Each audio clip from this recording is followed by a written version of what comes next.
My name is Dan Greenwald. I'm a plastic surgeon, and I graduated with honors from Princeton University. I got my medical degree at Yale. My last fellowship was at Mass General, where I taught in the Harvard system for a year. I came down to Tampa in 1993 to run the plastic surgery program with my mentor, and I've been here ever since. I love the challenge of plastic surgery. I think there's definitely a creative and artistic element to it. All of our tissue ages, and the speed with which it ages is determined by our genetic makeup and environmental factors and things that we do to ourselves and expose ourselves to.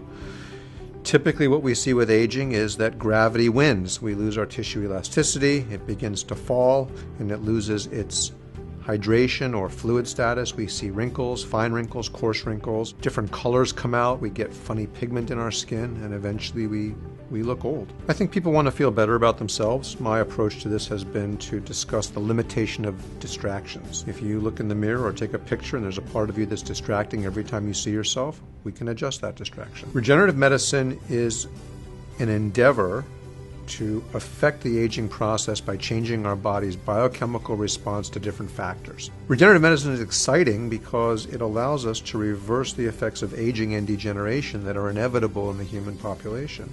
What's great about it is not only can we look better and feel better, but we can improve our quality of life. What we've discovered in the past 20 years is that there are molecules, biochemical processes that favor regrowth of normal tissue as opposed to the creation of scar tissue or tissue that is subnormal. And what regenerative medicine does is it harvests these molecules and forces our body's metabolism into a regenerative and restorative process as opposed to one of degeneration, aging, and scarring. Restore is a bunch of molecules that we've isolated that favor a regenerative process as opposed to a degenerative process.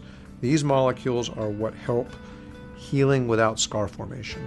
And once these molecules are present in our tissues are driven towards restoring to normal that which has degenerated because of age or trauma. This is an evolving technology, and we are just now scratching the surface. What we have found is that when we mix Restore with other molecules, things that we use, let's say as facial fillers, these fillers last a lot longer and promote better growth of healthy tissue. Restore is actually a concentrate of the important molecules that are directing the cells to do what we want them to do, which is create new, healthy, youthful tissue. This molecule in the deep dermis and in the tissue planes where the skin is constantly being made promote the regeneration of normal, healthy tissue as opposed to the aging skin that we all make as we get older. The molecules go to work almost immediately, prolonging the effects of fillers and starting a process of regeneration from day one. I believe that this will take a result that would normally last up to a year and a half and cause it to last for years. All of the processes in our body are driven by cellular environment, chemicals and soup that we all have circulating within us. The Restore molecules are a directing soup that tell our cells, hey, don't make scar tissue, make something new, make something fresh, make something like it was made 20 years ago. So these molecules direct the normal processes in our body towards a more restorative endpoint as opposed to just scar tissue and aging. In most cases, this will last anywhere from 7 to 15 months. I think with Restore, it's going to last years and years. This is something that I very much believe in because it's based on a long history of very good science. This is a remarkable advance.